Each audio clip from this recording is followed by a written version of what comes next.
पापा बचपन से अंगना दुआर खेलली हो।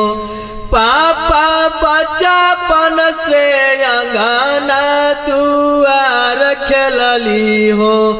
पापा आजू काहे हमके वीरान कैला हो। पापा आजू काहे हमके वीरान कैला हो।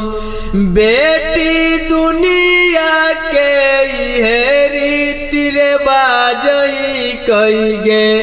बेटी दुनिया के इहे रीति रिवाज कइगे।